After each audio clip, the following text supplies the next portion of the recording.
ഉറക്കത്തിലേക്കുള്ള ഈ യാത്രയിൽ ഇന്ന് നമ്മൾ കൂടെ കൂട്ടുന്നത് ചരിത്രത്തിലെ തന്നെ ഏറ്റവും ഉദ്വേഗഭരിതമായ ഒരു അതിജീവനത്തിൻ്റെ കഥയാണ്. ഇത് വെറുമൊരു കഥയല്ല, 1815 നടന്ന യഥാർത്ഥ സംഭവമാണ്. ഡീൻ കിങ് എഴുതിയ സ്കെലിറ്റൺസ് ഓൺ ദ സഹാറ എന്ന പുസ്തകത്തെ ആസ്പദമാക്കിയാണ് നമ്മൾ ഈ കഥ പറയുന്നത്. കണ്ണുകൾ മെല്ലെ അടയ്ക്കൂ, ശരീരത്തെ അയച്ചുവിടൂ. നമുക്ക് ആ പഴയ കാലഘട്ടത്തിലേക്ക്, അറ്റ്ലാന്റിക് സമുദ്രത്തിൻ്റെ നടുവിലേക്ക് യാത്രയാവാം. അവിടെ കൊമേഴ്സ് എന്ന കപ്പൽ തിരമാലകളെ കീറിമുറിച്ച് മുന്നോട്ടു പോവുകയാണ്. എന്താണ് ആ കപ്പലിലുള്ളവർക്ക് സംഭവിച്ചത്? നമുക്ക് കേൾക്കാം. തുടങ്ങുന്നതിനു മുമ്പ് ലോകത്തിൻ്റെ ഏതു ഭാഗത്തു നിന്നാണ്, ഏത് സമയത്താണ് നിങ്ങൾ ഇന്ന് രാത്രി എന്നോടൊപ്പം ചേരുന്നതെന്നറിയാൻ എനിക്കെപ്പോഴും ആകാംക്ഷയുണ്ട്. അതിനാൽ നിങ്ങളിൽ നിന്ന് കേൾക്കാൻ ഞാൻ ആഗ്രഹിക്കുന്നു. 1815 മെയ് മാസം, അമേരിക്കയിലെ ഹാർട്ട്ഫോർഡ് നദീതീരം. അവിടെ വെയിൽ പരന്നു കിടക്കുകയാണ്. നദിയിലെ വെള്ളം ശാന്തമായി ഒഴുകുന്നു. ആ നദിയിൽ ഒരു വലിയ പക്ഷി ചിറകു വിരിച്ചു നിൽക്കുന്നത് പോലെ കൊമേഴ്സ് എന്ന കപ്പൽ യാത്രയ്ക്ക് തയ്യാറെടുത്ത് നിൽക്കുന്നു. അതൊരു കൂറ്റൻ യുദ്ധക്കപ്പലായിരുന്നില്ല, മറിച്ച് കച്ചവട ആവശ്യങ്ങൾക്കായുള്ള 2 പായമരങ്ങളുള്ള ഉറപ്പുള്ള ഒരു ബ്രിഗായിരുന്നു. ആ കപ്പലിൻ്റെ ഡെക്കിൽ ആകാശത്തേക്ക് നോക്കി നിൽക്കുന്ന ഒരാളുണ്ട്. James Riley.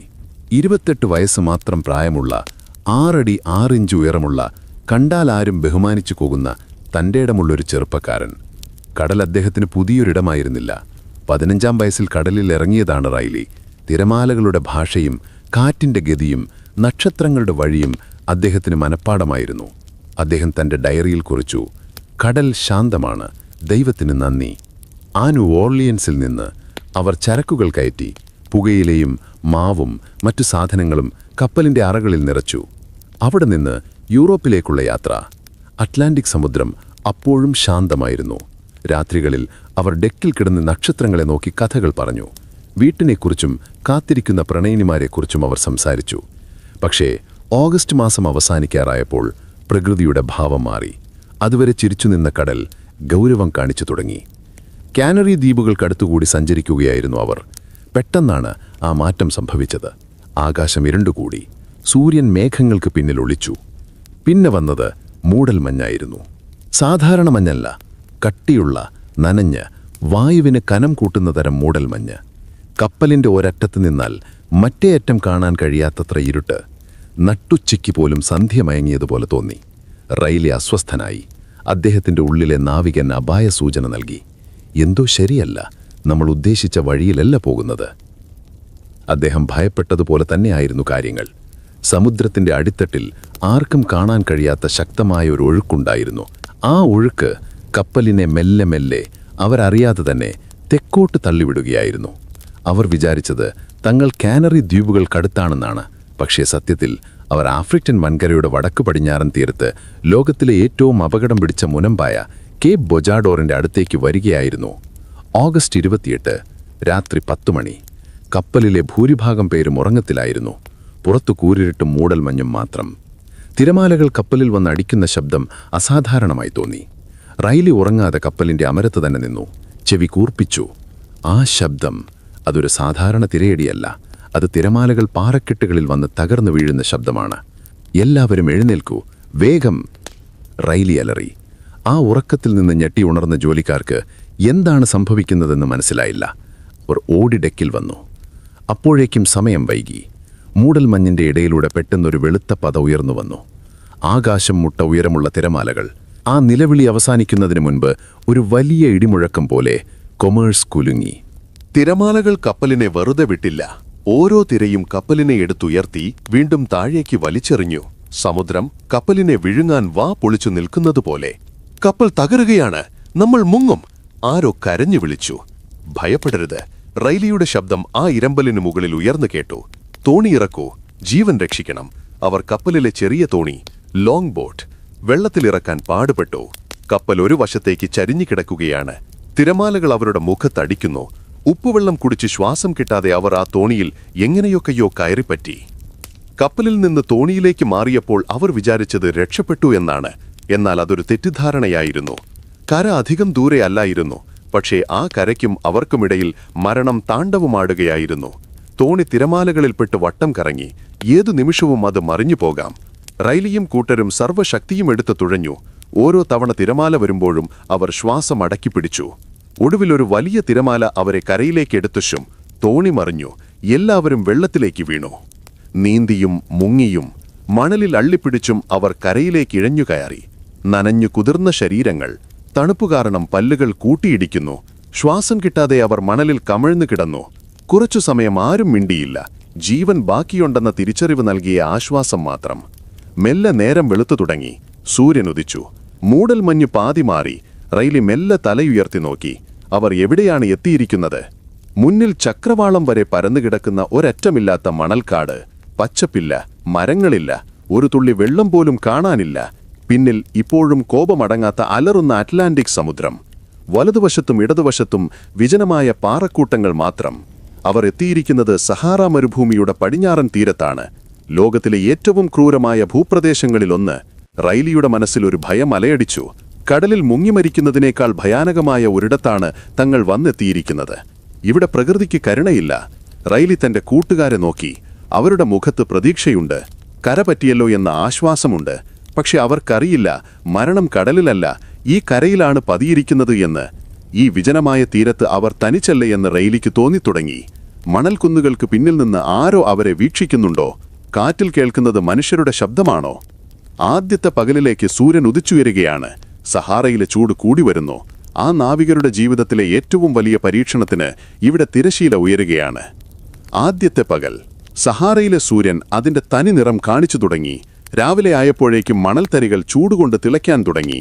റൈലിയും കൂട്ടരും കപ്പലിന്റെ അവശിഷ്ടങ്ങളിൽ നിന്ന് കുറച്ച് ഉണങ്ങിയ ഇറച്ചിയും 2 വീപ്പവെള്ളവും കരയിലേക്ക് എത്തിക്കാൻ ശ്രമിച്ചു.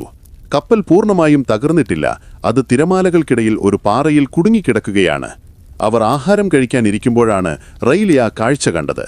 ദൂരെ മണൽക്കുന്നുകൾക്ക് മുകളിൽ ചക്രവാളത്തിൽ ഒരു ചെറിയ അനക്കം.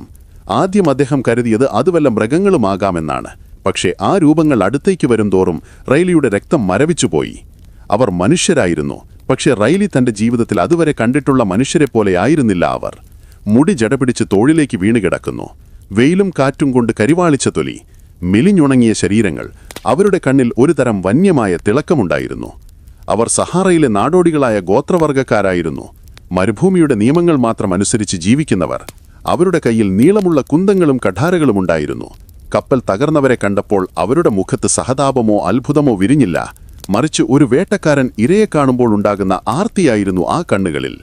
റൈലി തന്റെ കൂട്ടുകാരോട് പറഞ്ഞു, ആരും അനങ്ങരുത്, ആയുധങ്ങൾ എടുക്കരുത്. നമ്മൾ ഉപദ്രവിക്കാൻ വന്നവരല്ലെന്ന് അവരെ ബോധ്യപ്പെടുത്തണം. ആ ഗോത്രക്കാർ ഓടിവന്നു. അവർ നാവികരെ വകവയ്ക്കാതെ നേരെ കപ്പലിൽ നിന്നൊഴുകിയെത്തിയ പെട്ടികളിലും തുണികളിലും ചാടി വീണു. പെട്ടികൾ തല്ലിപ്പൊളിച്ചു. കിട്ടിയ തുണികൾ വാരിയെടുത്തു. ഇതൊരു കൊള്ളയല്ല, ഇതൊരവകാശമെന്ന പോലെയാണ് അവർ പെരുമാറിയത്. അതിനിടയിൽ ഒരു വൃദ്ധൻ റൈലിയുടെ അടുത്തേക്ക് വന്നു. അയാൾ റൈലിയുടെ വസ്ത്രങ്ങളിൽ പിടിച്ചു വലിച്ചു.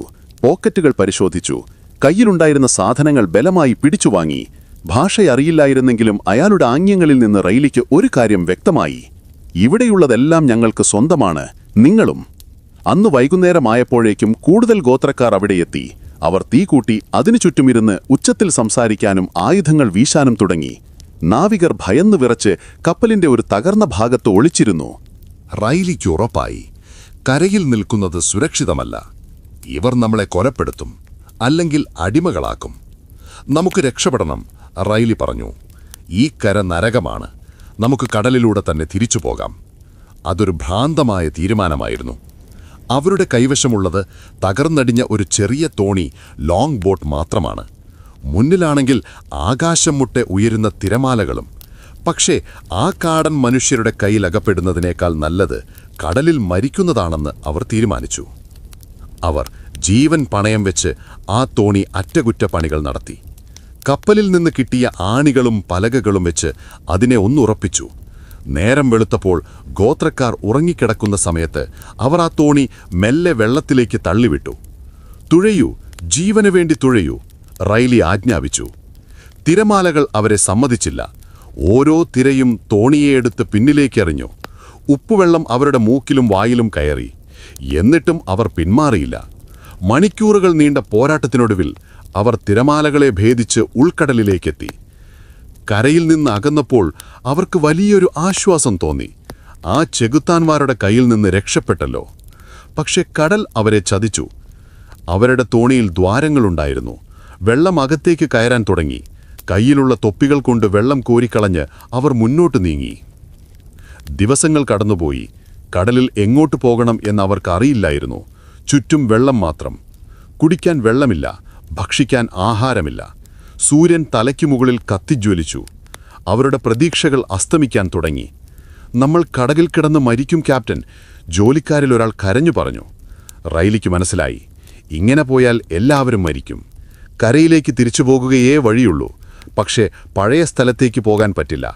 അതുകൊണ്ട് അവർ തെക്കോട്ട് നീങ്ങി ആരും കാണാത്ത മറ്റൊരിടത്ത് കരയ്ക്കിറങ്ങാൻ തീരുമാനിച്ചു. അങ്ങനെ ദിവസങ്ങൾക്ക് ശേഷം തളർന്ന് അവശരായ ആ 10 പേർ വീണ്ടും ആഫ്രിക്കൻ തീരത്ത് വന്നെത്തി.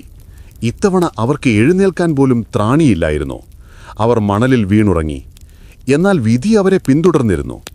അവർ ഉണർന്നത് വലിയൊരു ശബ്ദം കേട്ടാണ്. നോക്കുമ്പോൾ അവർക്ക് ചുറ്റും നിൽക്കുന്നത് ആ പഴയ ഗോത്രക്കാരല്ല, അതിലും ഭയങ്കരരായ കരുത്തരായ മറ്റൊരു കൂട്ടം മനുഷ്യരായിരുന്നു. അവർ റൈലിയെയും കൂട്ടരെയും വളഞ്ഞുകഴിഞ്ഞു. ഇത്തവണ ഓടി രക്ഷപ്പെടാൻ കടലില്ല, ഒളിക്കാൻ കപ്പലില്ല. റൈലി ആകാശത്തേക്ക് നോക്കി.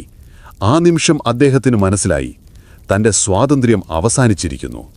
ഇനി വരാൻ പോകുന്നത് അടിമത്തത്തിന്റെ ഇരുണ്ട നാളുകളാണ്. അന്ന് സൂര്യൻ ഉദിച്ചത് ഒരു ശാപത്തെ പോലെയായിരുന്നു. റൈലിയും 9 നാവികരും നിസ്സഹായരായി മണലിൽ ഇരുന്നു. ചുറ്റും ആയുധങ്ങളുമായി നിൽക്കുന്ന ഗോത്രക്കാർ. അവരുടെ കണ്ണുകളിൽ ദയയുടെ ഒരു കണിക പോലും ഉണ്ടായിരുന്നില്ല. അവർ പരസ്പരം എന്തൊക്കെയോ ആക്രോശിച്ചുകൊണ്ടിരുന്നു. അത് റൈലിയുടെയും കൂട്ടരുടെയും വിധിയെക്കുറിച്ചുള്ള തർക്കമായിരുന്നു. നിമിഷങ്ങൾക്കുള്ളിൽ ആ വിധി നടപ്പിലായി. അവർ നാവികരുടെ നേരെ ചാടി വീണു. വസ്ത്രങ്ങൾ വലിച്ചുകീറി, ഷൂസുകൾ ഊരിയെടുത്തു. ചെറുക്കാൻ ശ്രമിച്ചവരെ അവർ കുന്തത്തിന്റെ പിടികൊണ്ട് ക്രൂരമായി മർദ്ദിച്ചു. വെറും നിമിഷങ്ങൾ കൊണ്ട് പരിഷ്കൃതരായ ആ അമേരിക്കൻ നാവികർ പൂർണ്ണ നഗ്നരായി. സഹാറയിലെ പൊള്ളുന്ന വെയിലത്ത് ഉടുതുണി പോലുമില്ലാതെ അവർ നാണം കെട്ടുനിന്നു. സഹാറയിലെ വെയില് വെറും ചൂടല്ല, അതൊരു തീയാണ്. വെളുത്ത തൊലിയുള്ള നാവികർക്ക് ആ വെയിൽ സഹിക്കാൻ കഴിയില്ലായിരുന്നു. അവരുടെ തൊലി നിമിഷങ്ങൾ കൊണ്ട് ചുവന്നു തൊടുത്തു. പിന്നെ കുമിളകൾ വന്നു പൊട്ടി. പിന്നെ നടന്നത് വീതം വയ്ക്കലായിരുന്നു. മനുഷ്യരെ സാധനങ്ങൾ പോലെ വീതം വയ്ക്കുക. ഇവൻ എനിക്ക്, അവൻ നിനക്ക് എന്ന് പറഞ്ഞ് അവർ നാവികരെ പിടിച്ചുലച്ചു. റൈലി തന്റെ പ്രിയപ്പെട്ട ജോലിക്കാരെ നോക്കി. ജോർജ്, ആരോൺ, വില്യം അവരെല്ലാം പേടിച്ച് കരയുകയായിരുന്നു. ക്യാപ്റ്റൻ, ഞങ്ങളെ വിടല്ലേ, ഞങ്ങളെ കൊണ്ടുപോകുന്നേ എന്നവരുടെ നിലവിളി റൈലിയുടെ ഹൃദയം തകർത്തു. പക്ഷേ റൈലിക്ക് അനങ്ങാൻ പോലും കഴിഞ്ഞില്ല. അദ്ദേഹത്തെ ഒരു സംഘം പിടിച്ചുകെട്ടി. മറ്റുള്ളവരെ വേറെ പല ദിശകളിലേക്ക് വലിച്ചെറിഞ്ഞു കൊണ്ടുപോയി. ആ വേർപിരിയം മരണത്തേക്കാൾ വേദനയുള്ളതായിരുന്നു. പരസ്പരം ഇനി കാണുമോ എന്നുപോലും അവർക്കറിയില്ലായിരുന്നു. യാത്ര തുടങ്ങി. തീരത്തുനിന്ന് മരുഭൂമിയുടെ ഉള്ളിലേക്ക്. ചെരുപ്പില്ലാത്ത കാലുകൾ കൂർത്ത കല്ലുകളിലും മുള്ളുകൾ നിറഞ്ഞ ചെടികളിലും തട്ടി ചോര വാർന്നു. ഓരോ അടിവയ്ക്കുമ്പോഴും കാലിൽ തീ കോരിയിടുന്ന വേദന. നിൽക്കാൻ അവർ അനുവദിച്ചില്ല. ഒട്ടകങ്ങളുടെ പുറകെ ഓടാൻ അവർ നാവികരെ നിർബന്ധിച്ചു. വീഴുന്നവരെ ചാട്ടവാർ കൊണ്ട് അടിച്ചെഴുന്നേൽപ്പിച്ചു. ദാഹം, അതായിരുന്നു ഏറ്റവും വലിയ നരകം. തൊണ്ട വരണ്ടു പൊട്ടി, നാഗ് വീങ്ങി വായടയ്ക്കാൻ പറ്റാത്ത അവസ്ഥ. സംസാരിക്കാൻ പോലും അവർക്ക് ശബ്ദമില്ലായിരുന്നു. യാത്രയ്ക്കിടയിൽ ഗോത്രക്കാർ ഒട്ടകത്തെ കറന്ന് പാൽ കുടിക്കുന്നത് റൈലി കണ്ടു. ഒരു തുള്ളി പാലിനു വേണ്ടി അദ്ദേഹം കൈനീട്ടി. പക്ഷെ അവർ അദ്ദേഹത്തെ ആട്ടിയോടിച്ചു. ഒടുവിൽ ദാഹം സഹിക്കാൻ വയ്യാതെ ജീവൻ നിലനിർത്താൻ വേണ്ടി അവർ ചെയ്തതെന്താണെന്നോ? ഒട്ടകങ്ങൾ മൂത്രമൊഴിക്കുമ്പോൾ അത് കൈക്കുമ്പിളിൽ ശേഖരിച്ച് അവർ കുടിച്ചു. മനുഷ്യൻ എത്രത്തോളം താഴാം എന്ന് സഹാറ അവരെ പഠിപ്പിക്കുകയായിരുന്നു. ദിവസങ്ങൾ നീണ്ട യാത്ര. റൈലിയുടെ ശരീരം വെറുമൊരു അസ്ഥികൂടം പോലെയായി. തൊലി എല്ലിനോട് ഒട്ടിപ്പിടിച്ചു. മുഖം വികൃതമായി. കണ്ണുകൾ കുഴിഞ്ഞുപോയി. സ്വന്തം അമ്മ പോലും കണ്ടാൽ തിരിച്ചറിയാത്ത കോലത്തിലേക്ക് അദ്ദേഹം മാറി. രാത്രികളിൽ മരുഭൂമി തണുത്തുറയും. നഗ്നരായ അവർ മണലിൽ കുഴിയുണ്ടാക്കി അതിലൊളിച്ചിരുന്ന് ഒട്ടകങ്ങളുടെ ശരീരത്തോട് ചേർന്ന് കിടന്നാണ് തണുപ്പിനെ അതിജീവിച്ചത്. ആകാശത്തെ നക്ഷത്രങ്ങളെ നോക്കി റൈലി കരഞ്ഞു. തന്റെ ഭാര്യയെയും 5 മക്കളെയും ഓർത്തു. ദൈവമേ, ഇതാണോ എന്റെ അന്ത്യം? ഈ വിജനമായ മണലിൽ ആരുമറിയാതെ മരിക്കാനാണോ എന്റെ വിധി? തന്റെ കൂടെയുള്ള ചിലർ നടക്കാൻ വയ്യാതെ വഴിയിൽ വീണുപോയി. എന്നെ കൊല്ലൂ, എനിക്കിനി വയ്യ എന്നവർ യാചിച്ചു. പക്ഷെ മരണം പോലും അവർക്ക് അത്ര എളുപ്പത്തിൽ കിട്ടില്ലായിരുന്നു. ഈ നരകയാത്രയ്ക്കിടയിലും റൈലിയുടെ മനസ്സ് പണിയുമെടുക്കുന്നുണ്ടായിരുന്നു. എങ്ങനെ രക്ഷപ്പെടാം? എങ്ങോട്ടു പോകും? ഈ ഗോത്രക്കാരുടെ കയ്യിൽ നിന്ന് രക്ഷപ്പെട്ടാൽ തന്നെ ഈ വിശാലമായ മരുഭൂമിയിൽ ഒറ്റയ്ക്ക് അതിജീവിക്കാൻ കഴിയില്ല. ദിവസങ്ങൾ ആഴ്ചകളായി മാറി. റൈലിയും കൂട്ടരും ഇപ്പോൾ മരുഭൂമിയുടെ ഏതോ ഒരു കോണിൽ ഗോത്രക്കാരുടെ തടവിലാണ്. നടക്കാൻ പോലും ശേഷിയില്ലാത്ത അവസ്ഥ. അപ്പോഴാണ് ആ സംഭവം നടന്നത്. 2 അപരിചിതർ ഒട്ടകപ്പുറത്ത് ആ വഴി വന്നു. അവർ സഹോദരന്മാരായിരുന്നു. മൂത്തവൻ സിദി ഹാംത്, ഇളയവൻ സെയ്ദ്. സിദി ഹാംത് ഒരു സാധാരണ നാടോടിയല്ലായിരുന്നു. അയാൾ മരുഭൂമിയിലൂടെ സാധനങ്ങൾ അങ്ങോട്ടും ഇങ്ങോട്ടും കൊണ്ടുപോകുന്ന ഒരു കച്ചവടക്കാരനായിരുന്നു. അയാളുടെ കണ്ണുകളിൽ കണ്ടത് വെറും ക്രൂരതയായിരുന്നില്ല, മറിച്ച് ബുദ്ധിയും അത്യാഗ്രഹവുമായിരുന്നു. സിദി ഹാംത് റൈലിയെ അടിമുടി നോക്കി. എല്ലും തോലുമായ ഉയരമുള്ള ആ ക്രിസ്ത്യാനിയിൽ എന്തോ പ്രത്യേകതയുണ്ടെന്ന് അയാൾക്ക് തോന്നി. റൈലിക്ക് കാര്യം പിടികിട്ടി. ഇതാണ് അവസരം. താൻ ഇപ്പോൾ ഉള്ള യജമാനന്മാരുടെ കൂടെ പോയാൽ പട്ടിണി കിടന്ന് മരിക്കും. പക്ഷെ ഈ കച്ചവടക്കാരൻ, ഇയാൾക്ക് പണത്തോട് ആർത്തിയാണെന്ന് റൈലിക്ക് മനസ്സിലായി. റൈലി തന്റെ അവശേഷിച്ച ഊർജം സംഭരിച്ച് സിദി ഹാംതിന്റെ അടുത്തേക്ക് ചെന്നു. ഭാഷ അറിയില്ലെങ്കിലും മണലിൽ വരച്ചും ആംഗ്യങ്ങൾ കാണിച്ചും റൈലി അയാളോട് സംസാരിക്കാൻ തുടങ്ങി. എന്നെ വാങ്ങൂ, ഞങ്ങളെ ഇവിടുന്ന് കൊണ്ടുപോകൂ, റൈലി അപേക്ഷിച്ചു. സിദി ഹാംത് പുച്ഛത്തോടെ ചോദിച്ചു, ആംഗ്യങ്ങളിലൂടെ. ഞാൻ നിന്നെ എന്തിനു വാങ്ങണം? നിന്നെക്കൊണ്ട് എനിക്ക് എന്തു ഗുണം? നീ ഒരു അസ്ഥികൂടമാണ്. അവിടെ വെച്ച് ക്യാപ്റ്റൻ റൈലി തന്റെ ജീവിതത്തിലെ ഏറ്റവും വലിയ ചൂതാട്ടം നടത്തി. സത്യം പറഞ്ഞാൽ ആരും തന്നെ വിലയ്ക്ക് വാങ്ങില്ല.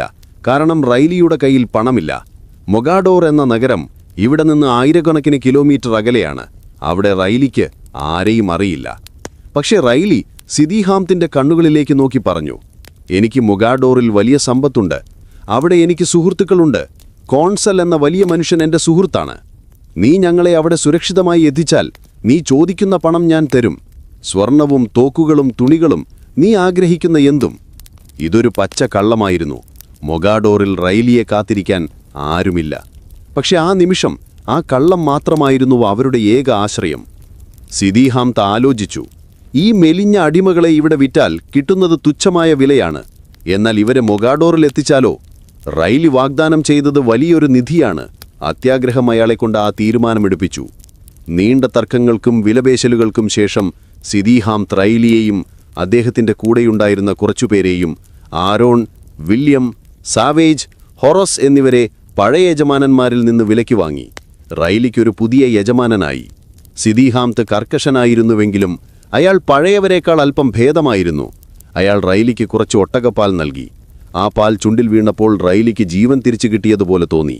പക്ഷേ സിദി ഹാംത് തന്റെ നീളമുള്ള കഠാര ഊരി റൈലിയുടെ മുഖത്തിന് നേരെ പിടിച്ചു. അയാളുടെ കണ്ണുകളിൽ തീയായിരുന്നു. റൈലി, നീ പറഞ്ഞത് സത്യമാണോ? അവിടെ നിനക്ക് സുഹൃത്തുക്കളുണ്ടോ? റൈലി നെഞ്ചിടിപ്പ് പുറത്തു കാണിക്കാതെ തലയാട്ടി. സത്യമാണ്, എന്നെ വിശ്വസിക്കൂ.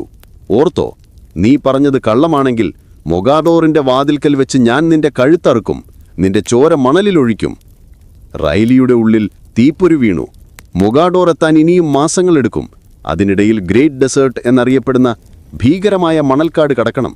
അവിടെ വെള്ളമില്ല, വഴിയില്ല. യാത്രക്കിടയിൽ എപ്പോഴെങ്കിലും സിദി ഹാംതിന് സംശയം തോന്നിയാലോ, അല്ലെങ്കിൽ മൊഗാഡോറിലെത്തിയാൽ പണം കൊടുക്കാൻ ആരുമില്ലെന്ന് കണ്ടാലോ മരണം ഉറപ്പാണ്.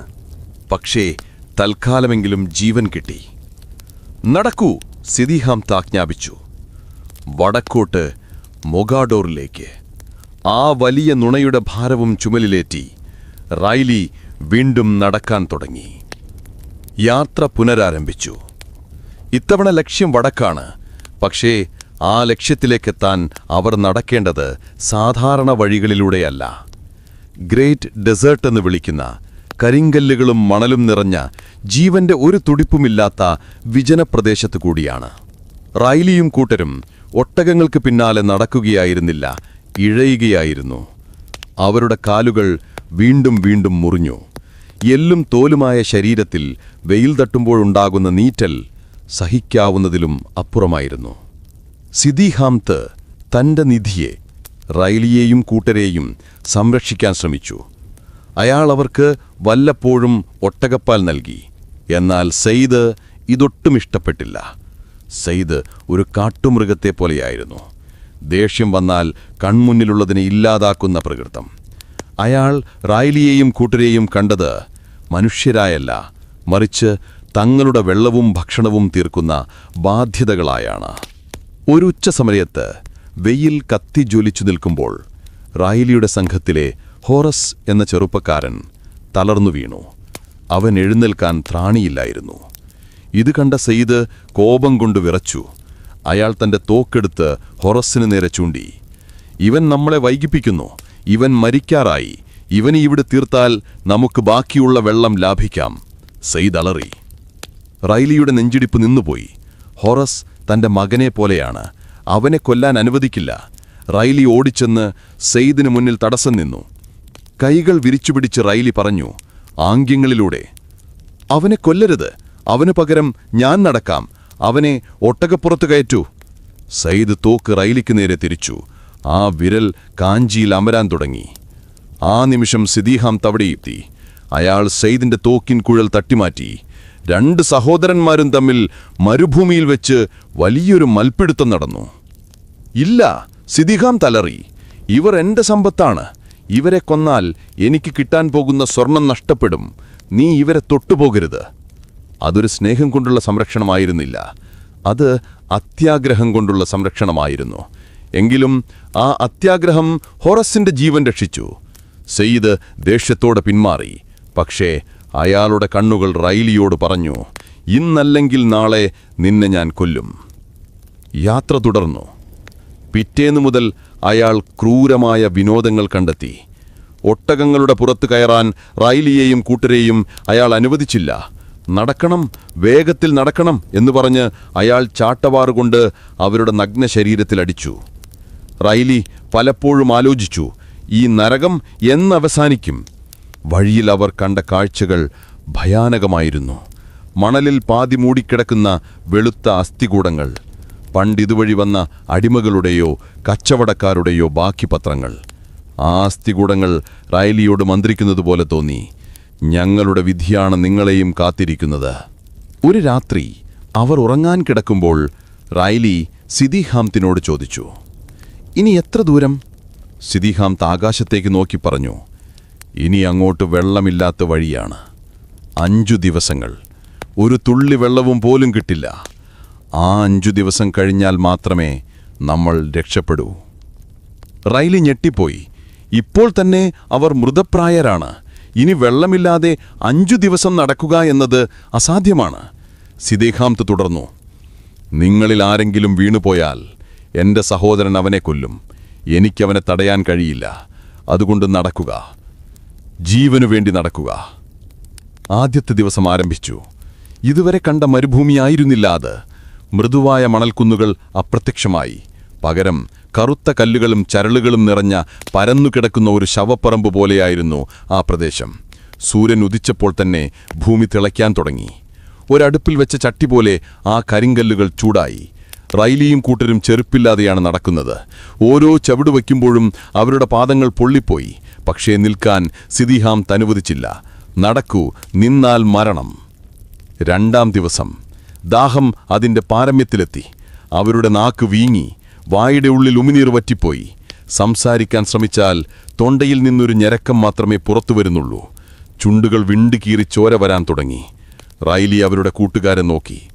ആരൻ, വില്യം, ഹൊറസ്. അവർ മനുഷ്യരല്ല, മിറുമുണങ്ങിയ മരക്കൊമ്പുകൾ നടക്കുന്നതുപോലെ തോന്നി. അവരുടെ കണ്ണുകൾ കുഴിഞ്ഞുപോയി. അതിൽ ജീവന്റെ തിളക്കം നഷ്ടപ്പെട്ടിരുന്നു. ഏറ്റവും ക്രൂരത അതായിരുന്നില്ല. സിദീഹാംത്തിന്റെ സഹോദരൻ സെയ്ദ് ഒട്ടകത്തിന്റെ മുകളിലിരുന്ന് ഇടയ്ക്കിടെ വെള്ളം കുടിക്കുന്നത് ഇവർക്ക് കാണാമായിരുന്നു. ആ വെള്ളം കുടിക്കുന്ന ശബ്ദം, അത് റൈലിയുടെയും കൂട്ടരുടെയും ഹൃദയം തകർത്തു. ഒരിറ്റി വെള്ളത്തിനു വേണ്ടി അവർ സെയ്ദിനെ നോക്കി കൈകൂപ്പി. പക്ഷേ സെയ്ദ് അവരെ നോക്കി പരിഹസിച്ച് ചിരിക്കുക മാത്രം ചെയ്തു. 3-ാം ദിവസം അവർക്ക് സ്ഥലകാലബോധം നഷ്ടപ്പെട്ടു തുടങ്ങി. കടുത്ത ചൂടിൽ തലച്ചോറ് പണിമുടക്കി. അവർക്ക് മുന്നിലില്ലാത്ത കാഴ്ചകൾ തെളിഞ്ഞു തുടങ്ങി. ഹാലൂസിനേഷൻസ്. ദൂരെ വലിയ തടാകങ്ങൾ കാണുന്നതായി അവർക്ക് തോന്നി. പച്ചപ്പുള്ള മരങ്ങൾ, ഒഴുകുന്ന നദികൾ. വെള്ളം, അതാ വെള്ളം എന്ന് പറഞ്ഞ് ഹോറസ് ഓടാൻ ശ്രമിച്ചു. റൈലി അവനെ പിടിച്ചു നിർത്തി. അല്ല ഹോറസ്, അത് വെള്ളമല്ല, അത് വെറും വെയിലാണ്, നമ്മളെ പറ്റിക്കുന്നതാണ്. റൈലി കഷ്ടപ്പെട്ടു പറഞ്ഞു. അന്നുച്ചയ്ക്ക് ഒട്ടകങ്ങൾ പോലും തളർന്നു തുടങ്ങി. മരുഭൂമിയിലെ കപ്പലെന്ന് വിളിക്കുന്ന ഒട്ടകത്തിന് പോലും ഈ ചൂട് താങ്ങാൻ കഴിയുന്നില്ലെങ്കിൽ പച്ച മനുഷ്യരുടെ അവസ്ഥ എന്തായിരിക്കും? സിദ്ദിഹാംത്ത് ആകെ ഭയത്തിലായി. ഒട്ടകങ്ങൾ വീണാൽ അവനും സെയ്ദും ഉൾപ്പെടെ എല്ലാവരും ഇവിടെ കിടന്ന് മരിക്കും. ഈ മരുഭൂമിയിൽ നിന്ന് പുറത്തു കടക്കാൻ ഒട്ടകങ്ങൾക്കേ കഴിയൂ. 4-ാം ദിവസം. ഇതൊരു മരണയാത്രയായി മാറി. റൈലിക്ക് നടക്കാൻ കഴിയുന്നില്ല. അദ്ദേഹം ഓരോ അടിയും വയ്ക്കുന്നത് ഇച്ഛാശക്തി കൊണ്ട് മാത്രമാണ്. എൻ്റെ കുടുംബം, എൻ്റെ കുട്ടികൾ, ആ ചിന്ത മാത്രമാണ് അദ്ദേഹത്തെ മുന്നോട്ട് നയിച്ചത്. താനിവിടെ വീണാൽ തൻ്റെ മക്കൾ അനാഥരാകും. ആ ചിന്ത അദ്ദേഹത്തിന് കാലുകൾക്ക് ബലം നൽകി. എന്നാൽ കൂടെയുള്ളവരുടെ കാര്യം കഷ്ടമായിരുന്നു. സാവേജ് എന്ന നാവികൻ മണലിൽ വീണു. എന്നെ വിട്ടിട്ട് പോകൂ, എനിക്ക് മരിക്കണം, അവൻ മന്ത്രിച്ചു. സെയ്ദ് തോക്കെടുത്ത് അവൻ്റെ അടുത്തേക്ക് വന്നു. പക്ഷെ സിദിഹാംത് വീണ്ടും തടഞ്ഞു. അവൻ സാവേജിനെ പിടിച്ച് ഒട്ടകത്തിൻ്റെ മുകളിൽ കെട്ടിവച്ചു. ഒരു ജീവനുള്ള മനുഷ്യനെയല്ല, ഒരു ചാക്ക് കെട്ടിവെക്കുന്നത് പോലെ. 5-ാം ദിവസം. ഇതാണ് അവസാനത്തെ ദിവസം. ഇന്ന് വെള്ളം കിട്ടിയില്ലെങ്കിൽ എല്ലാം അവസാനിക്കും. സൂര്യൻ അസ്തമിക്കാറായി. വെള്ളത്തിൻ്റെ ഒരു ലക്ഷണവുമില്ല. ചുറ്റും നോക്കെത്താ ദൂരത്തോളം കരിങ്കല്ലുകൾ മാത്രം. റൈലിയുടെ പ്രതീക്ഷ അസ്തമിച്ചു. സിദിഹാംതിൻ്റെ മുഖത്തും നിരാശ നിഴലിച്ചു. വഴിതെറ്റിയോ? കിണർ വറ്റിയോ? രാത്രിയായി. അവർ തളർന്ന് മണലിൽ വീണു. ആർക്കും മിണ്ടാൻ വയ്യ. മരണം തൊട്ടടുത്തെത്തിയിരിക്കുന്നു. അപ്പോഴാണ് സിദിഹാംത് പെട്ടെന്ന് എഴുന്നേറ്റത്. അവൻ മണലിൽ ചെവി വെച്ച് നോക്കി. പിന്നെ അവൻ കാറ്റിൻ്റെ ഗന്ധം പിടിച്ചു. അല്ലാഹു അക്ബർ, അവൻ വിളിച്ചു പറഞ്ഞു. റൈലി തലയുയർത്തി നോക്കി. എന്താണ് സംഭവിച്ചത്? ദൂരെ നിലാവിൻ്റെ വെളിച്ചത്തിൽ ഒരു കറുത്ത പാടുകൾ പോലെ എന്തോ കാണാം. പാറത്തൂട്ടങ്ങൾ. അവിടെ ഒരു താഴ്വരയുണ്ട്. അവിടെ വെള്ളമുണ്ടാകാം. പക്ഷെ ആഹ്ലാദിക്കാൻ വരട്ടെ, ആ കിണറിൽ വെള്ളമുണ്ടോ എന്നുറപ്പില്ല. പലപ്പോഴും കിണറുകൾ മണൽ മൂടിക്കിടക്കാറാണ് പതിവ്. അവർ ആ ജീവന്റെ അവസാനത്തെ തുള്ളി ഊർജവുമെടുത്ത് ആ താഴ്വരയിലേക്ക് ഇഴഞ്ഞു നീങ്ങി. ആ കിണറിൻ്റെ വക്കിൽ റൈലിയും കൂട്ടരും കിടന്നു. അവർക്ക് എഴുന്നേൽക്കാൻ വയ്യ. അവരുടെ കണ്ണുകൾ സിദിഹാംതിനെ തന്നെ നോക്കിക്കൊണ്ടിരുന്നു. സിദിഹാംത് ഒരു കയറിൽ കെട്ടിയ തുകൽ സഞ്ചി കിണറിലേക്കിറക്കി. എല്ലാവരും ശ്വാസം അടക്കിപ്പിടിച്ചു.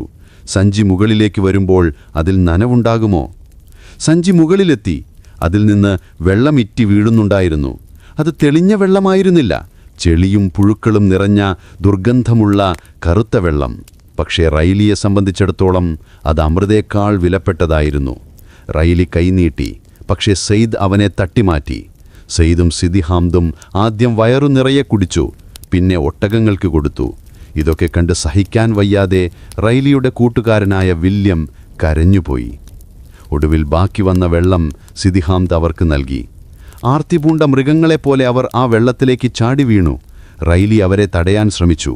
പതുക്കെ പതുക്കി കുടിക്കൂ, അല്ലെങ്കിൽ മരിച്ചുപോകും. വരണ്ടുണങ്ങിയ തൊണ്ടയിലേക്ക് ആ ചെളിവെള്ളം ഇറങ്ങിയപ്പോഴുണ്ടായ ആശ്വാസം പറഞ്ഞറിയിക്കാൻ കഴിയില്ല. അവരുടെ കണ്ണുകളിൽ ജീവന്റെ തിളക്കം തിരിച്ചുവന്നു. ശരീരത്തിലെ ചുളിവുകൾ നിവർന്നു. അവർ വീണ്ടും മനുഷ്യരായി. ആ രാത്രി അവർ അവിടെ വിശ്രമിച്ചു. വയറു നിറയെ വെള്ളം കുടിച്ചതുകൊണ്ട് അവർക്ക് നല്ല ഉറക്കം കിട്ടി. പക്ഷെ ആ ഉറക്കത്തിലും റൈലി ഞെട്ടിയുണർന്നു. കാരണം സിദിഹാംത് അടുത്തിരുന്ന് തൻ്റെ വാളിൽ മൂർച്ച കൂട്ടുകയായിരുന്നു. റൈലി, സിദിഹാംത് വിളിച്ചു. നമ്മൾ മൊഗാഡോറിലേക്ക് അടുക്കുകയാണ്. ഇനി കുറച്ചു ദൂരം കൂടി മാത്രം.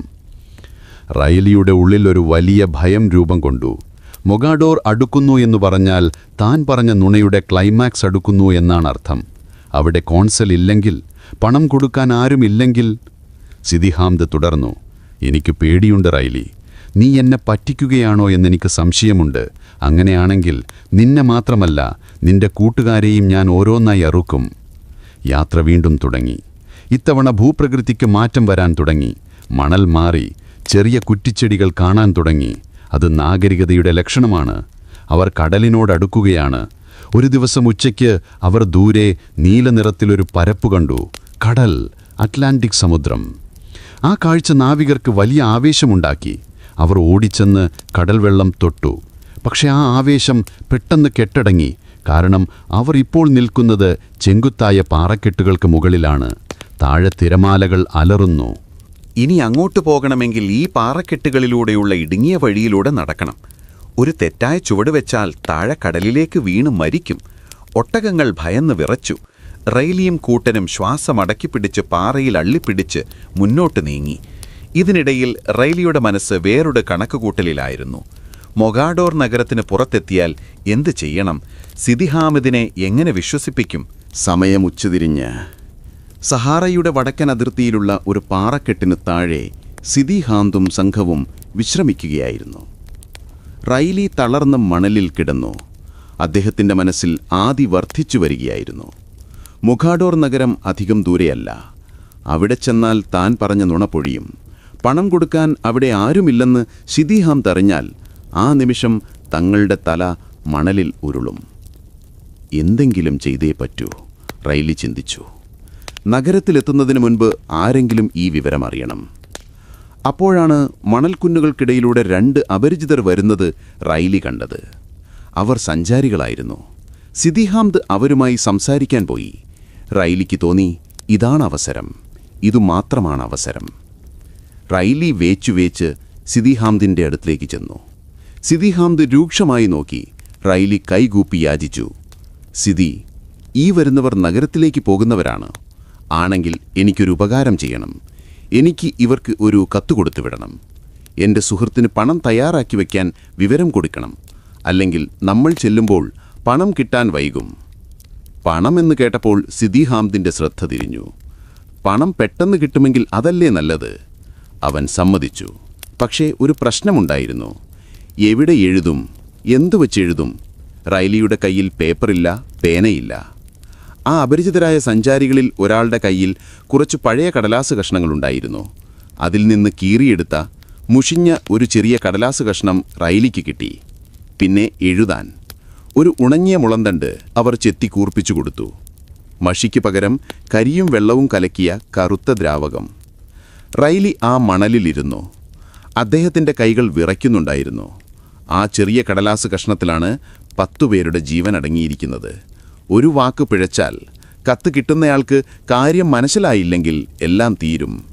റൈലി എഴുതാൻ തുടങ്ങി. ഇംഗ്ലീഷിൽ, സാർ, ഇത് വായിക്കുന്നയാൾ ആരായാലും ദയവായി ശ്രദ്ധിക്കുക. ഞാൻ ജെയിംസ് റൈലി, അമേരിക്കൻ കപ്പലായ കൊമേഴ്സിൻ്റെ ക്യാപ്റ്റൻ. ഞാനും എൻ്റെ നാവികരും ഈ മരുഭൂമിയിൽ അടിമകളാണ്. ഞങ്ങൾ നരകിക്കുകയാണ്. ഞങ്ങളെ കൊണ്ടുവരുന്ന ഈ അറബികൾക്ക് പണമാണ് വേണ്ടത്. ദയവായി ഞങ്ങളെ രക്ഷിക്കൂ. ഇവർ ചോദിക്കുന്ന പണം കൊടുക്കാമെന്നേൽക്കുക. ഞാൻ നിങ്ങൾക്ക് വാക്ക് തരുന്നു. എനിക്ക് മോചനം ലഭിച്ചാൽ ആ പണം മുഴുവൻ ഞാൻ തിരിച്ചു തരും.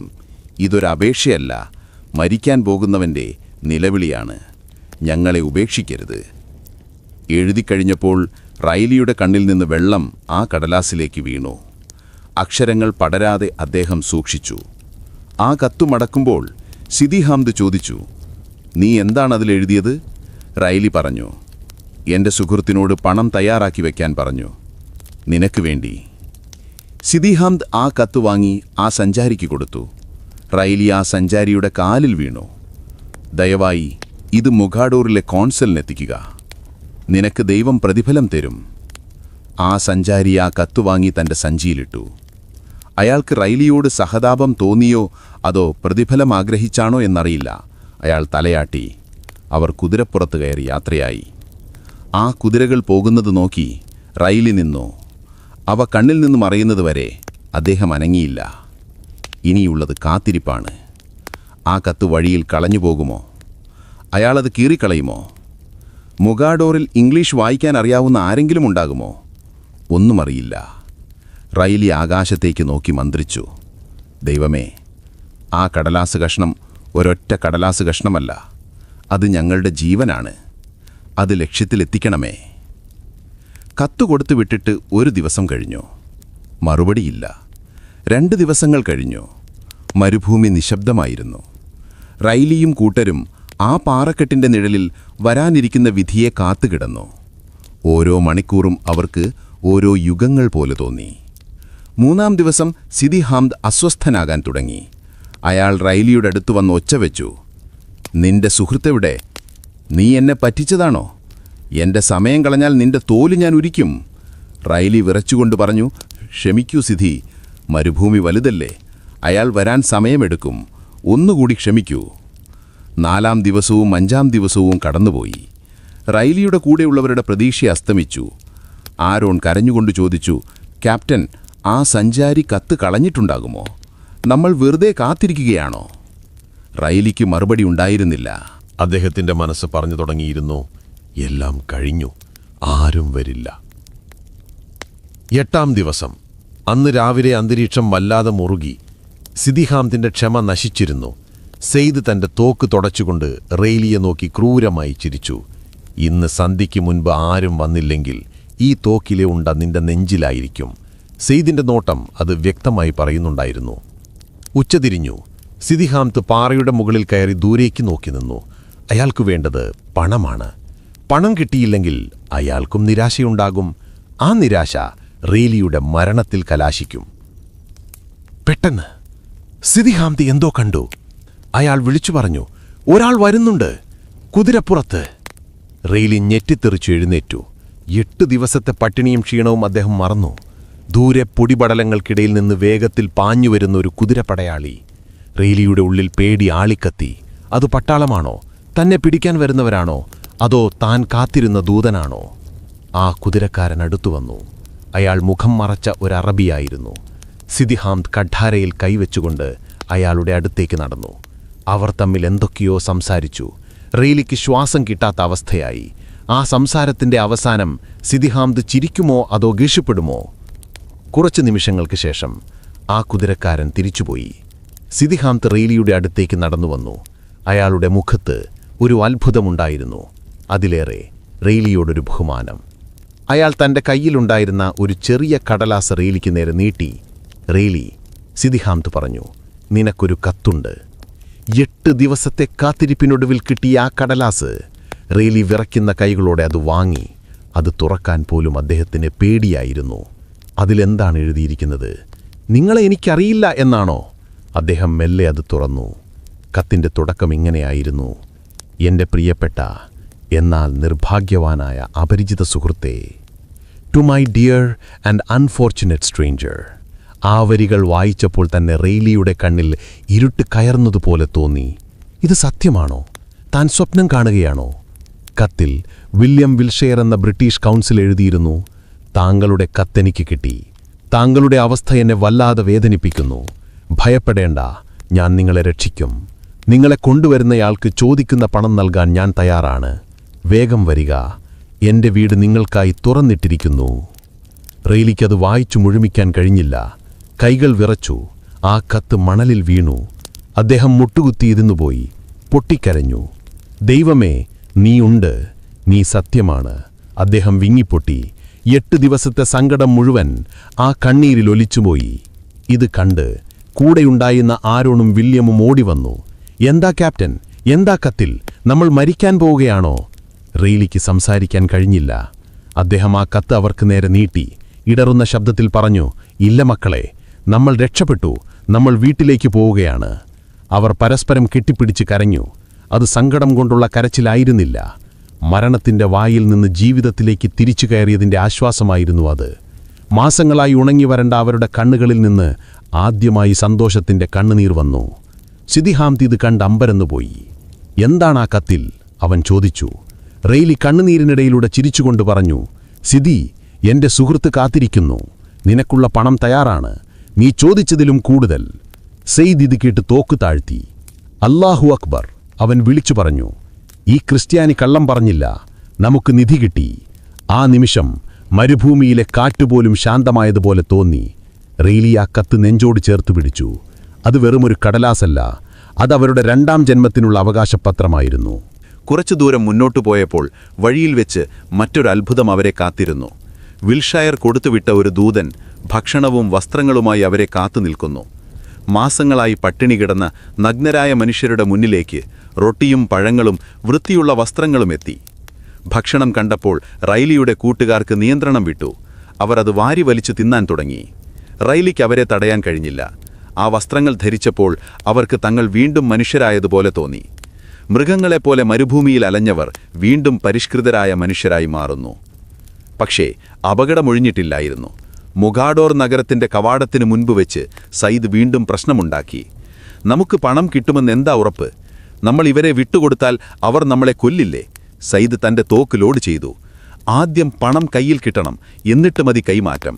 സിദിഹാംത് റൈലിയോട് പറഞ്ഞു, റൈലി, നീ മുൻപേ നടക്കുക. ഞാൻ നിന്റെ പിന്നാലെ തോക്കുമായി വരും. ആരെങ്കിലും ചതിക്കാൻ നോക്കിയാൽ ആദ്യം വീഴുന്നത് നിന്റെ തലയായിരിക്കും. അങ്ങനെ മുഗാഡോർ നഗരത്തിലേക്ക് അവർ പ്രവേശിക്കുകയാണ്. മുന്നിൽ റൈലി, തൊട്ടുപിന്നിൽ തോക്കുമായി സിദ്ദി ഹാംദ്. നഗരമതിലുകൾക്ക് മുകളിൽ ബ്രിട്ടീഷ് പതാക പാറുന്നത് റൈലി കണ്ടു. അത് സ്വാതന്ത്ര്യത്തിൻ്റെ പതാകയാണ്. മുഗാഡോർ നഗരം അവരുടെ കൺമുന്നിൽ തെളിഞ്ഞു. വെളുത്ത മതിലുകളുള്ള, കടലിനോട് ചേർന്ന് കിടക്കുന്ന മനോഹരമായ ഒരു നഗരം. പക്ഷേ റൈലിക്ക് ആ സൗന്ദര്യം ആസ്വദിക്കാൻ കഴിഞ്ഞില്ല. കാരണം അദ്ദേഹത്തിൻ്റെ ഓരോ ചുവടും മരണത്തിൻ്റെ വക്കിലൂടെയായിരുന്നു. സിദ്ദി ഹാംദ് റൈലിയോട് പറഞ്ഞു, ശ്രദ്ധിക്കുക റൈലി, ആരെങ്കിലും ഞങ്ങളെ ആക്രമിക്കാൻ ശ്രമിച്ചാൽ ആദ്യം മരിക്കുന്നത് നീയായിരിക്കും. സയ്യിദ് തൊട്ടുപിന്നാലെ തോക്ക് ലോഡ് ചെയ്ത് പിടിച്ചിരുന്നു. അവൻ്റെ കണ്ണുകൾ ചുറ്റും പരതുകയായിരുന്നു. ഒരു ചെറിയ സംശയം മതി, അവൻ കാഞ്ചി വലിക്കും. അവർ നഗരത്തിൻ്റെ കവാടത്തിനടുത്തെത്തി. അവിടെ ഒരു ചെറിയ വീടിന് മുൻപിൽ കുതിരകൾ നിൽക്കുന്നുണ്ടായിരുന്നു. റൈലിക്ക് മനസ്സിലായി, അതാണ് സ്ഥലം. അവിടെയാണ് വിൽഷെയർ കാത്തിരിക്കുന്നത്. റൈലിയുടെ കാലുകൾ വിറയ്ക്കാൻ തുടങ്ങി. മാസങ്ങളായി അനുഭവിച്ച പട്ടിണിയും മർദ്ദനവുമല്ല, മറിച്ച് വരാൻ പോകുന്ന നിമിഷത്തിൻ്റെ ഭാരമായിരുന്നു അദ്ദേഹത്തെ തളർത്തിയത്. ആ വീടിൻ്റെ വാതിൽ തുറന്നു. അതിൽ നിന്ന് ഒരു മനുഷ്യൻ പുറത്തേക്ക് വന്നു. യൂറോപ്യൻ വേഷം ധരിച്ച മാന്യനായ ഉയരമുള്ള ഒരു മനുഷ്യൻ, വില്യം വിൽഷെയർ. റൈലി അദ്ദേഹത്തെ കണ്ടപ്പോൾ സ്തംഭിച്ചുപോയി. ഒരു സ്വപ്നമാണോ ഇത്?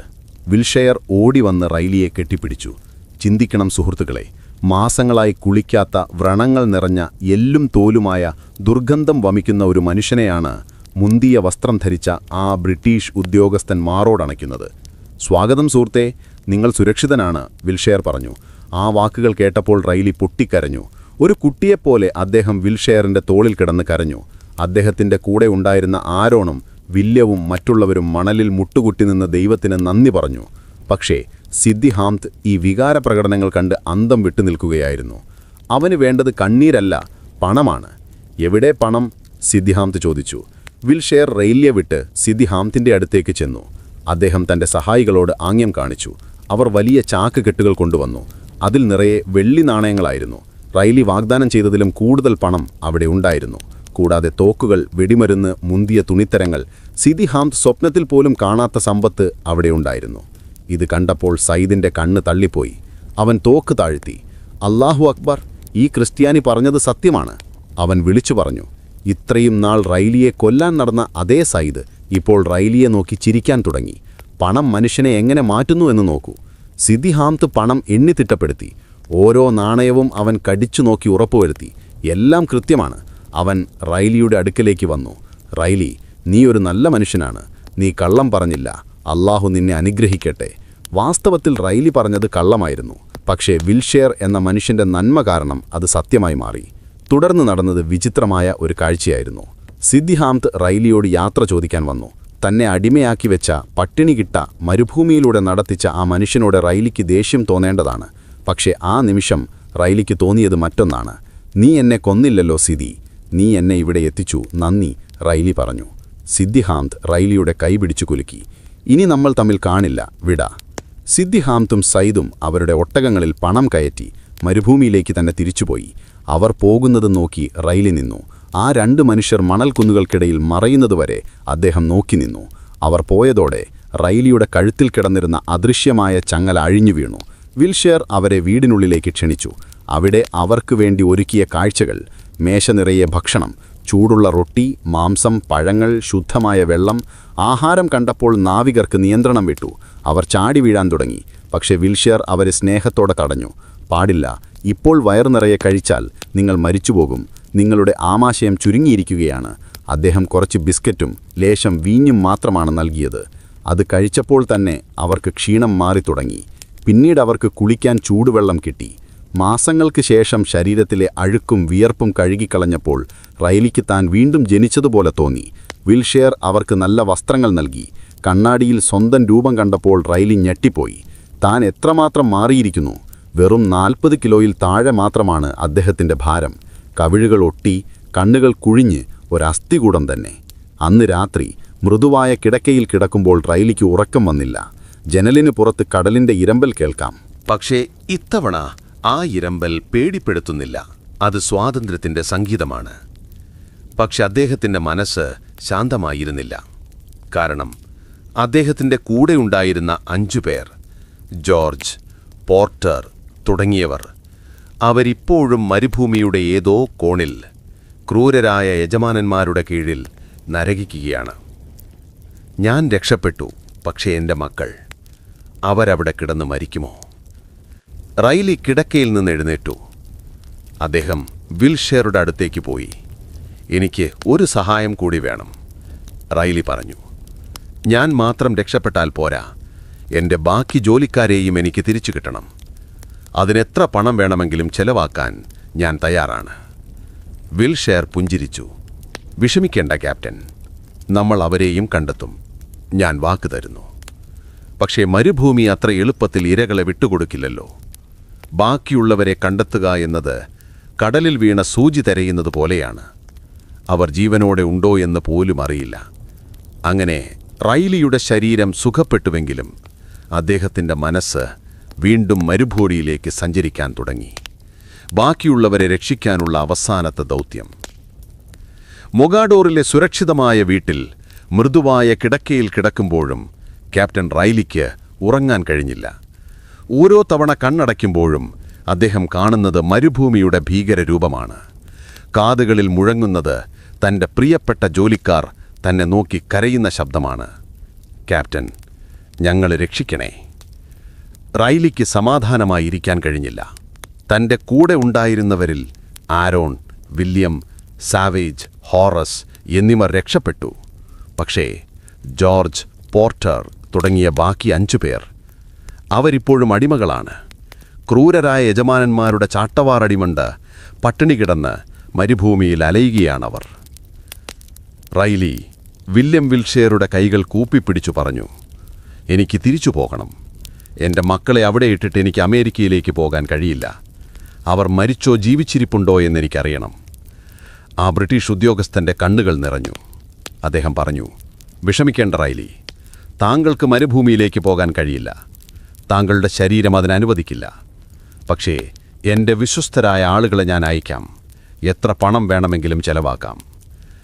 അങ്ങനെ മരുഭൂമിയിലേക്ക് വീണ്ടും ദൂതന്മാർ പോയി. ഇത്തവണ റൈലിക്ക് വേണ്ടിയല്ല, ബാക്കിയുള്ളവർക്ക് വേണ്ടി. ദിവസങ്ങൾ ആഴ്ചകളായി, ഈ ആഴ്ചകൾ മാസങ്ങളായി. ഓരോ ദിവസവും റൈലി മൊഗാഡോറിലെ നഗരമതിലുകൾക്ക് മുകളിൽ കയറി മരുഭൂമിയിലേക്ക് നോക്കി നിൽക്കും.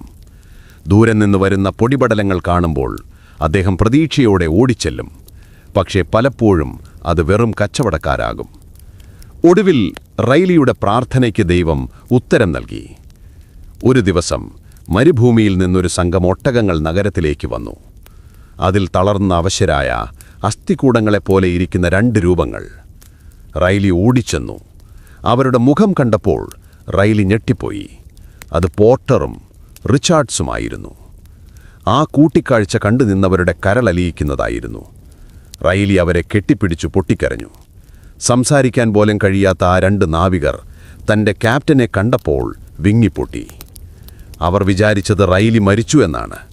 തങ്ങളെ രക്ഷിക്കാൻ ആരും വരില്ലെന്നവർ ഉറപ്പിച്ചിരുന്നു. അവർ റൈലിയോട് പറഞ്ഞു, ക്യാപ്റ്റൻ, നരകമായിരുന്നു. നരകം. ഞങ്ങൾ പലതവണ മരിക്കാൻ ആഗ്രഹിച്ചു.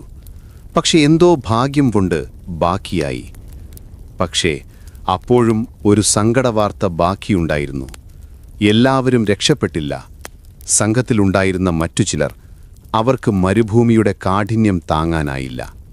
പട്ടിണിയും ദാഹവും സഹിക്കാൻ വയ്യാതെ മരുഭൂമിയുടെ ഏതോ വിജനമായ കോണിൽ അവർ മരിച്ചു വീണു. ആരും കാണാതെ, ആരും കേൾക്കാതെ സഹാറയുടെ മണൽത്തരികൾ അവർക്ക് ശവക്കല്ലറയൊരുക്കി. ഈ വാർത്ത റൈലിയെ തളർത്തി. എങ്കിലും 7 പേരെങ്കിലും ജീവനോടെ തിരിച്ചെത്തിയല്ലോ എന്ന ആശ്വാസം അദ്ദേഹം കണ്ടെത്തി. മൊഗാഡോറിൽ നിന്ന് അവർ ടാഞ്ചീറിലേക്കും അവിടെ നിന്ന് കപ്പൽ മാർഗം അമേരിക്കയിലേക്കും തിരിച്ചു. മാസങ്ങൾക്ക് ശേഷം ന്യൂയോർക്ക് തുറമുഖത്ത് കപ്പലടുത്തപ്പോൾ വലിയൊരു ജനക്കൂട്ടം അവരെ കാത്തുനിൽക്കുന്നുണ്ടായിരുന്നു. സഹാറയിൽ നിന്ന് തിരിച്ചെത്തിയവർ എന്ന വാർത്ത അപ്പോഴേക്കും ലോകം മുഴുവൻ പരന്നിരുന്നു. റൈലി കപ്പലിൽ നിന്നിറങ്ങി. അദ്ദേഹത്തിൻ്റെ ഭാര്യയും 5 മക്കളും ഓടിവന്നു. ഭാര്യ തൻ്റെ ഭർത്താവിനെ കണ്ടപ്പോൾ സ്തംഭിച്ചുപോയി. 6 അടി 6 ഇഞ്ച് ഉയരമുണ്ടായിരുന്ന കരുത്തനായ റൈലി ഇപ്പോൾ മെലിഞ്ഞുണങ്ങി വയസ്സനായ ഒരാളെപ്പോലെ ഇരിക്കുന്നു. അദ്ദേഹത്തിൻ്റെ ശരീരത്തിൽ നിറയെ ചാട്ടവാറടിയേറ്റ പാടുകൾ. പക്ഷെ ആ കണ്ണുകളിൽ, ആ കണ്ണുകളിൽ പഴയ അതേ സ്നേഹമുണ്ടായിരുന്നു. റൈലി തൻ്റെ മക്കളെ വാരിപ്പുണർന്നു. അച്ഛൻ വന്നു, അച്ഛൻ തിരിച്ചു വന്നു. ആ നിമിഷം മരുഭൂമിയിൽ അനുഭവിച്ച എല്ലാ വേദനകളും അദ്ദേഹം മറന്നു. താൻ തിരിച്ചുവരുമെന്ന് നക്ഷത്രങ്ങളെ നോക്കി കരഞ്ഞു പറഞ്ഞ ആ വാക്ക് അദ്ദേഹം പാലിച്ചു. ഈ സംഭവത്തിനു ശേഷം ക്യാപ്റ്റൻ റൈലി വെറുതെയിരുന്നില്ല. അദ്ദേഹം തൻ്റെ അനുഭവങ്ങൾ ഒരു പുസ്തകമായി എഴുതി. Skeletons on the Sahara, authentic narrative of the loss of the American brig Commerce. അതൊരു സാധാരണ പുസ്തകമായിരുന്നില്ല. അത് വായിച്ചവരെല്ലാം കരഞ്ഞു. പിൽക്കാലത്ത് അമേരിക്കൻ പ്രസിഡന്റായ ഏബ്രഹാം ലിങ്കൺ തൻ്റെ ജീവിതത്തിൽ ഏറ്റവും സ്വാധീനിച്ച പുസ്തകങ്ങളിൽ ഒന്നായി ഇതിനെ വിശേഷിപ്പിച്ചു. അടിമത്തം എന്താണെന്ന് വെള്ളക്കാർക്ക് മനസ്സിലാക്കിക്കൊടുത്ത പുസ്തകമായിരുന്നു അത്. കറുത്ത വർഗക്കാരെ അടിമകളാക്കിയവർക്ക് തങ്ങളുടെ വർഗത്തിൽപ്പെട്ടവർ അടിമകളായപ്പോൾ ഉണ്ടായ വേദന ആ പുസ്തകം കാണിച്ചു കൊടുത്തു. വർഷങ്ങൾ കടന്നുപോയി. റൈലിയുടെ ശരീരത്തിലെ മുറിവുകൾ ഉണങ്ങി. പക്ഷേ മനസ്സിനേറ്റ മുറിവുകൾ ഉണങ്ങിയില്ല. പല രാത്രികളിലും അദ്ദേഹം ഞെട്ടിയുണർന്നു. വെള്ളം, വെള്ളം എന്ന് നിലവിളിച്ചു. പക്ഷേ അദ്ദേഹം തോറ്റില്ല. മരുഭൂമി അദ്ദേഹത്തെ പഠിപ്പിച്ചത് അതിജീവനമാണ്. എന്തു വന്നാലും തളരാത്ത മനസ്സ്. ഇന്ന് 200 വർഷങ്ങൾക്കിപ്പുറം നമ്മൾ ഈ കഥ പറയുമ്പോൾ സഹാറയിലെ കാറ്റിൽ ആ പഴയ നാവികരുടെ ശബ്ദം ഇപ്പോഴും കേൾക്കാം. അവർ നമ്മളോട് പറയുന്നതിതാണ്: പ്രതീക്ഷ കൈവിടരുത്. എത്ര വലിയ ഇരുട്ടിലും ഒരു ചെറിയ വെളിച്ചം നമ്മളെ തേടി വരും. ജീവിതമെന്നത് പോരാട്ടമാണ്. അവസാന ശ്വാസം വരെ പൊരുതുക. ഇവിടെ അവസാനിക്കുകയാണ് ജെയിംസ് റൈലിയുടെയും കൊമേഴ്സ് കപ്പലിലെ നാവികരുടെയും ഇതിഹാസകഥ. സുഹൃത്തുക്കളെ, നമ്മൾ കേട്ട ഈ കഥ ഇവിടെ പൂർണ്ണമാകുന്നു. ഇതൊരു കഥയായിരുന്നില്ല, ചരിത്രമായിരുന്നു. മനുഷ്യന്റെ ഇച്ഛാശക്തിക്ക് മുന്നിൽ മരുഭൂമി പോലും തോറ്റുപോയ ചരിത്രം. ഈ കഥ നിങ്ങളുടെ ഹൃദയത്തിൽ സ്പർശിച്ചു എന്ന് ഞാൻ വിശ്വസിക്കുന്നു. രാത്രിയുടെ ഈ യാമങ്ങളിൽ സമാധാനത്തോടെ, ധൈര്യത്തോടെ ഉറങ്ങാൻ ഈ കഥ നിങ്ങൾക്ക് കൂട്ടാവട്ടെ എന്ന് പറഞ്ഞുകൊണ്ട് എല്ലാവർക്കും ശുഭരാത്രി.